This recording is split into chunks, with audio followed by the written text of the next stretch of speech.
Okay, with those three presentations before you. I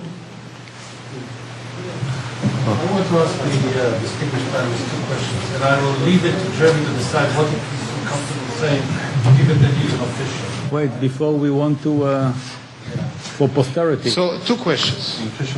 One, and again, I want to look at it from a slightly more detached perspective. One question is, we can say all the bad things about where we stand with Iran. But at the end of the day, isn't where we currently stand with Iran also a measure of success for both non-proliferation and counter-proliferation? The Iranians are not where they wanted to be, and the Iranians are still having second thoughts about giving the final instruction to take it all the way up. So if that is the case, if I'm right, that there is nevertheless a measure of success there, can we build upon it, expand it, and avoid the difficult choices that Giora was talking about? So that's one question. The second question is the following. I have a sense that in the discussion on the military option, we're actually talking to ourselves. So I want to broaden the horizon. And I basically want to say, looked from the outside, to take this discussion in the context of not discussing the status of the peace process, not to talk about the status of what's happening in the region, not to talk about it in the context of what's happening to the global economy, by the way, which may open opportunities, is one missing element. And I must say, Giora, it's both missing in your presentation as well as in Ephraim's discussion of the same issue earlier. But also, I think in the military dimension, there are two issues you didn't touch on: the development of Israeli defensive capabilities and the hardening of the Iranian facilities. So I would encourage you to broaden the scope of the discussion of the military option if you can. Thank you. Who's next? Camille. My question is in a way for Jeremy. I very much share your assessment that if the traditional non-proliferation tools, like the NPT, are not able to tackle the proliferation challenges, then it leaves us with only one option open in a way, and somehow in a situation where we either need to prepare to live with an Iranian bomb or bomb Iran, to use the Sarkozy sort of dual-track approach of the things he wants to avoid. And my question here is, from your experience in the IAEA, in the UN framework, how can we, meaning the Western countries, rebuild a consensus amongst, and the question goes for Emily as well, I think, that goes beyond ourselves in terms of saying that non-proliferation is important and that dealing with proliferation crisis is central. Because what strikes me for instance, in the NPT context, is how bad has the situation gone.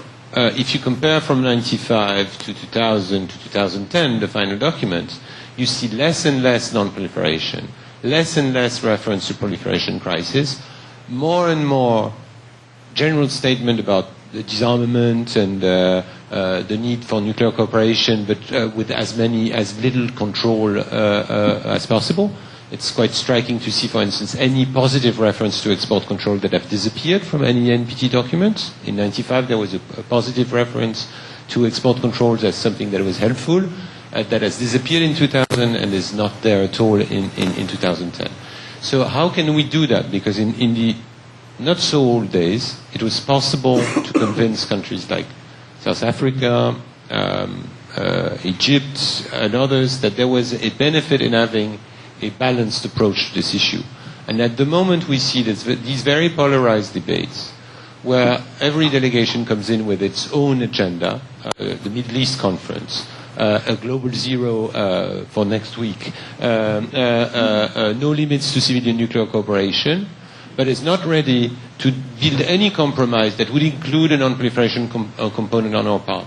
And then we end up being left, and here I'm talking for the Western delegations outside Israel, obviously that was not in the room, between two bad options in a diplomatic forum, which is either have no document or have a document that doesn't meet our standards, which is and we came for the latter in 2010.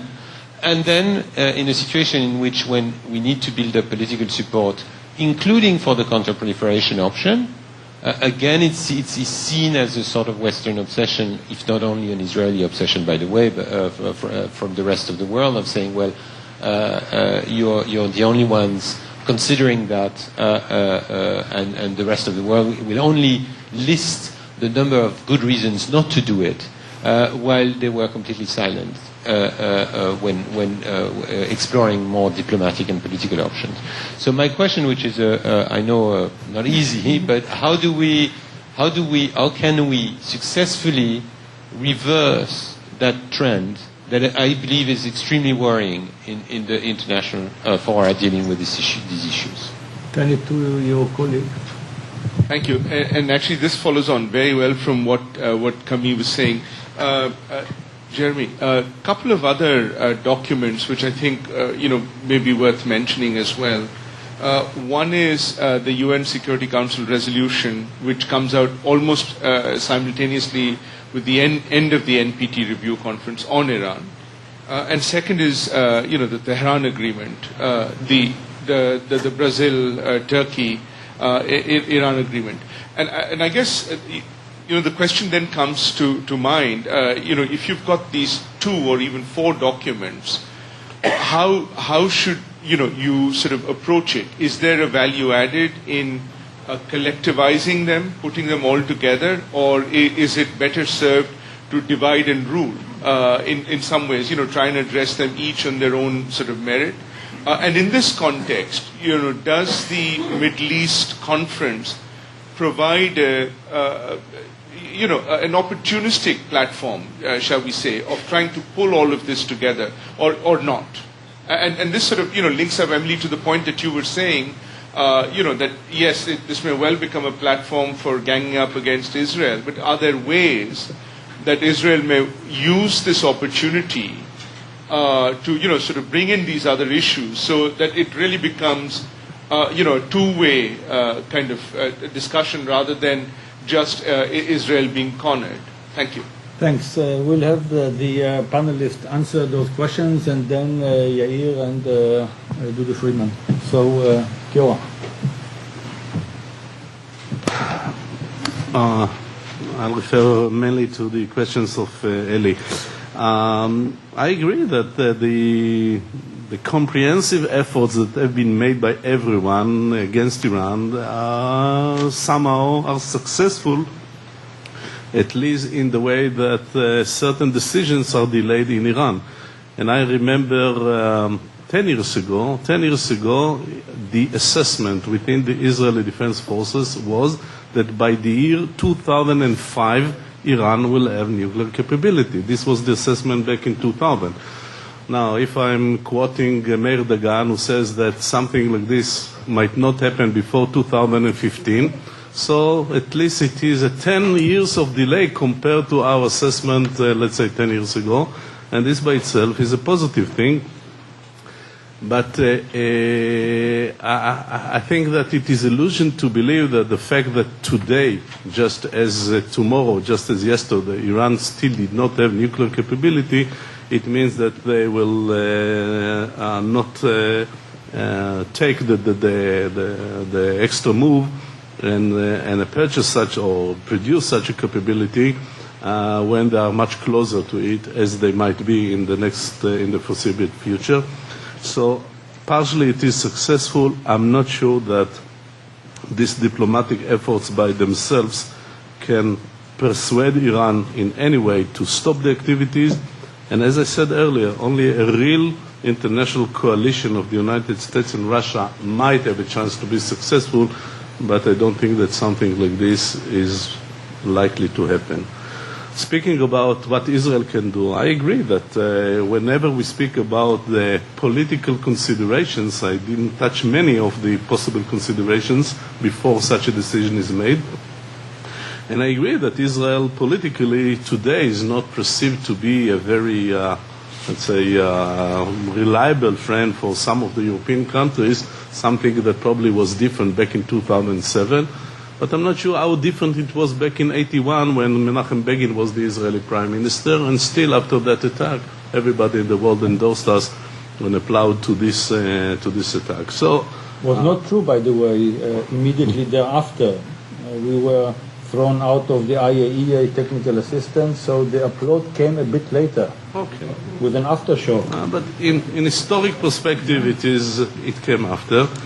And naturally, this is something that is almost obvious, that in order to consider not only an Israeli military option, but also in order to improve our defensive measures against any kind of potential strike, we have to enhance and to develop much stronger defensive measures. It has been done.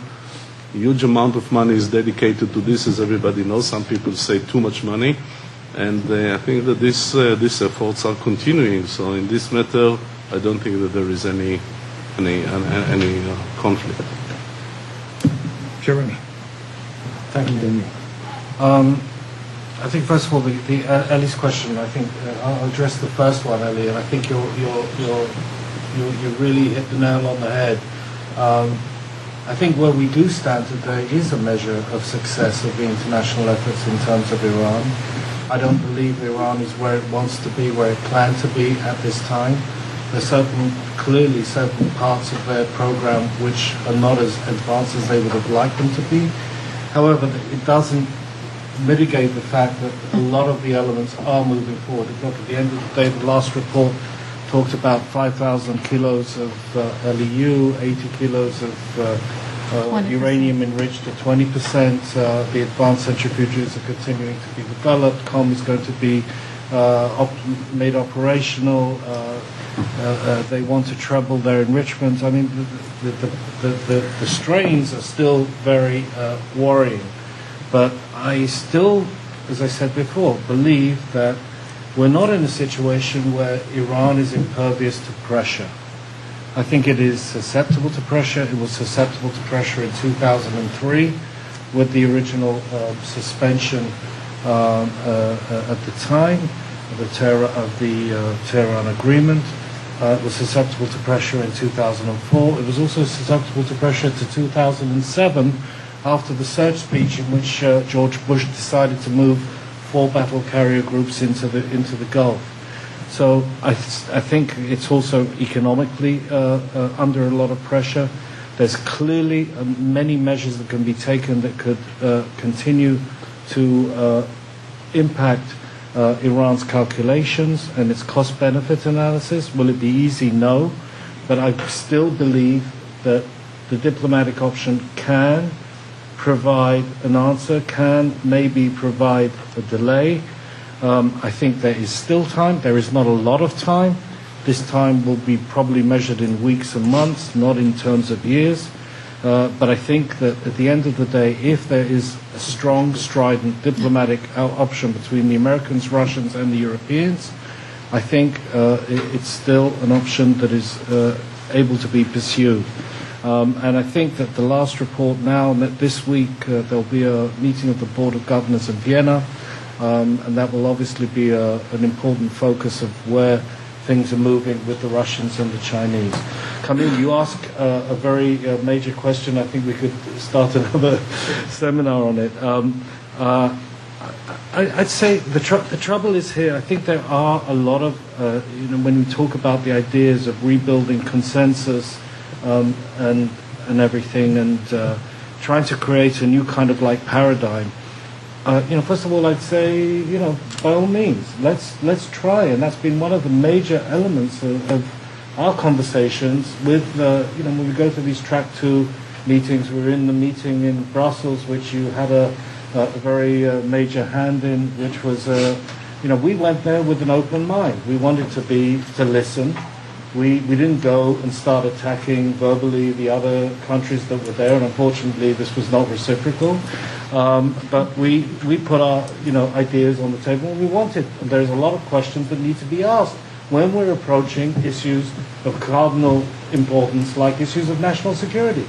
Now, is there an opportunity here? Maybe, but the truth is that opportunity is not very clear to us, particularly when as I said, the original document, we were singled out. And the question is, how do the ideas that are on the table now, how do they look towards creating some sort of new paradigm, as maybe you suggest? And in many ways, they have put the aim, WMD, free zone, as the overriding aim. And frankly, there's no, as I said this in Brussels, there is no precedent for that type of model, of such a comprehensive model. And in this region where you have so many lacks of channels of recognition and let's say routine dialogue, I find it difficult to see how we can take that forward. But the key issue is that, again, and I think this goes back to Iran and how it cuts across it, that if there was time, if there was a desire by Arab countries to talk to us about regional security in a more open and more kind of like way that also consults us and takes our considerations into account. Not like that was the situation in 2010 where we weren't consulted on this particular whole thing, other than bilaterally by other countries that we're in touch with. But there is no time. And I think the Iranian issue is going to cut across any efforts we might take in these areas much before any of these ideas could come into fruition.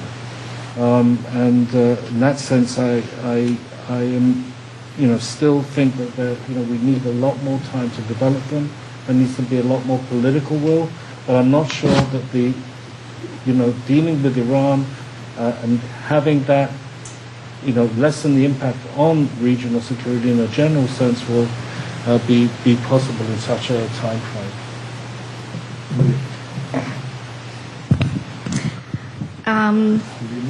Camille, how can the international community rebuild consensus about nuclear nonproliferation? I guess the first step is obvious, that France would disarm. I'm joking. You look stunned. I thought you would. No, but it's only half jokingly, because I think actually what's missing is leadership in this regard. And, you talk about the NPT conference and you talk about all the states and, and the dynamics that go on there. What's missing is leadership. And part of the leadership, if you talk about Iran, it's being led by P5+1. And China and Russia are part of the leadership, at least in that dynamic. And I think what we're seeing is quite problematic in that regard. And, if these strong states that are supposed to be leading the process, and again, I go back to Iran and this document and the way Russia and China are reacting to it, this is a big problem. Somebody's going to have to step up to the plate and take on a strong leadership role and start trying to organize this. And I don't think it's going to work without leadership, because the dynamics that are going on, I'm afraid that they're going to go more and more in the direction that you described, and they're not going to be going into the other, into the other direction. So that's with regard to that. And I guess, Professor Sido, I'll answer first your second question. Also with regard to WMD, Free Zone 2012, are there things that Israel can do? Again, it's going to stand or fall according to leadership. And here I must say that I am worried about the Finnish leadership, and not because I have anything against Finland, but the leader of this conference has to be a strong leader. It has to be a state that has tremendous political clout, because getting all these states together and carving out some kind of normal agenda that can begin to address the concerns of all the state is not an easy task. Is Finland up to the task? I'm asking seriously. So, ambassador here. Yeah, well, I figured, but I'd be happy to hear your comments on that. And just a final word on the Turkish Brazilian initiative, because I think that's important. This came as sort of the Turkish-Brazilian answer to the original fuel deal that was on the table, right, and that Iran rejected. If you read this deal that they came to, it's a 10-point deal. It's a very short document. But the first paragraph basically legitimizes all of Iran's uranium enrichment program. It's not really a good deal, I must say. And not only because of the fact that it tried to sort of copy the fuel deal, but rather than sending out most of the enriched uranium, it still talked about real numbers rather than percentages, but they had enriched so much more that the real numbers were a much smaller percentage. But what worried me most about that was the fact that the opening paragraph legitimizes all of their uranium enrichment activities. So I don't see much worth in that document, unfortunately. And, I don't think that was a positive input into this overall dynamic. Would the distinguished ambassador of Finland care to respond? Bearing in mind that Finland has a very long history of some outstanding diplomats and statesmen who contribute to peace and stability. Well, thank you very much. I didn't really plan for any intervention, but what should I say? I'm not the facilitator. He's a man, and he's an older man than I am, and but I hope he comes to Israel sometime in the near future to hear himself what you think. I'm sure he's very interested and capable of understanding your concerns and worries. What can I say about Finland? Sometimes it helps to be a smaller fish in the pond. Sometimes it helps. I think, for example, our EU presidencies, because before coming here as an ambassador, I worked with the EU Common Foreign and Security Policy for 8 years. So I could see our presidencies in the European Union pre-Lisbon era when they were national presidencies still. So I think we did pretty well in 1999, and we did also pretty well 2006. And nobody really expected anything from us. But looking back, I think in many issues we did better than expected. So I think there's still some hope for the future.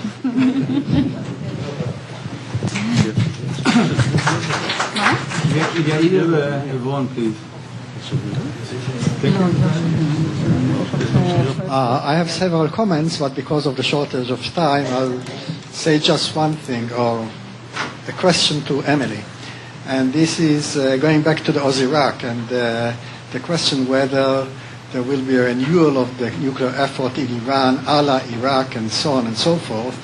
I just would like you to look at a new article that was just published in International Security by a Norwegian, not Finnish, but Norwegian scholar, going back into the attack on Iraq and the Iranian nuclear effort, and pointing out on the basis of new materials published since 2003, primarily by Iraqi scientists, not only scientists, but mainly scientists who are involved in the project.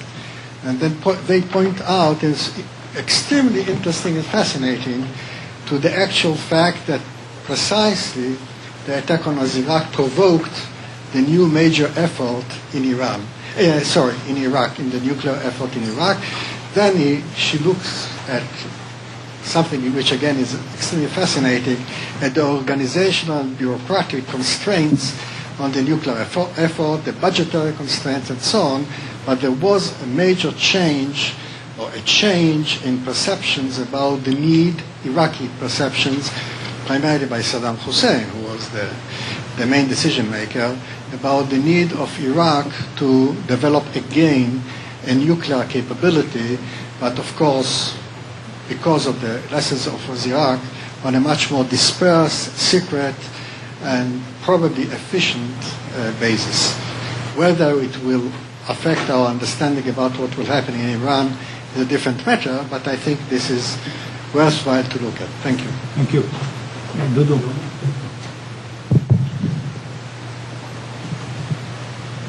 Thank you. My question is to Giora, and in a way it's a follow-up to Eli's question, but I will be more specific.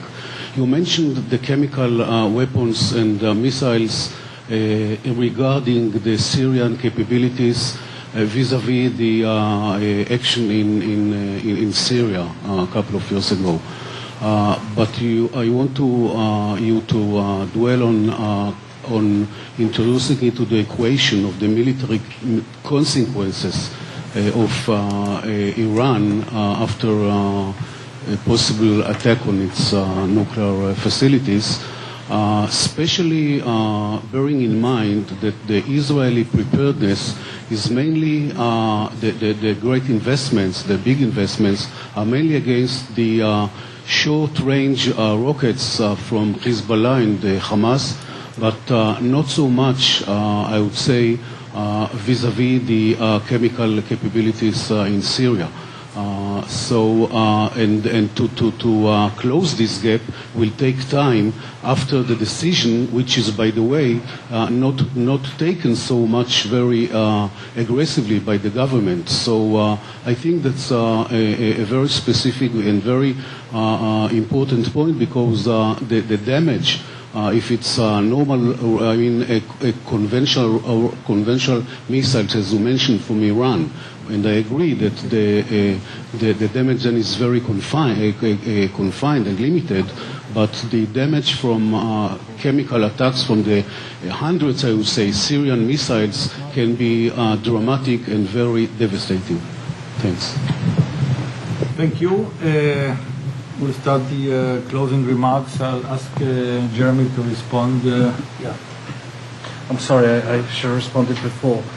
You asked about connecting all these different issues, and my feeling would be not to go there, in the sense that, look, all of these issues are so complex in and of themselves that I think, the key challenge will be to deconflict the issues and not find their ways of connecting them. And I think that once they become connected, they become, again, I'm looking at this as a practitioner, bureaucracies have so much hard disk that they can handle in terms of dealing with things conceptually. And I think that at this point, I think that would be incredibly problematic. There will be connections, but I don't think we have to necessarily make them.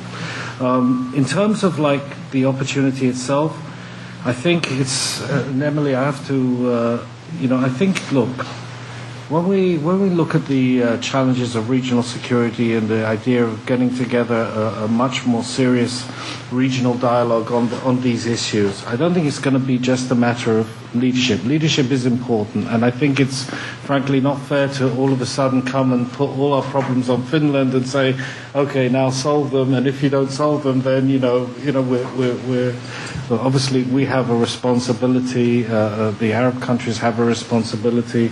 And at the end of the day, there has to be, if there isn't the requisite political will within the region itself, I think any proposition will be very difficult.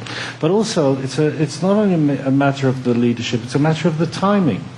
And here, I don't know to what extent in the discussion you've talked about the Arab Spring and everything else, but I mean, I think that this is, also a very profound impact when you look at all of the key players that will be, important in putting together some sort of new regional security paradigm, whether it's Israel, Egypt, Syria, Saudi Arabia, all of the major players, each and every one of them. I've never, in my experience, seen a time where each of their national security considerations, their primary national security considerations, are all in transition or in a state of flux as they are now.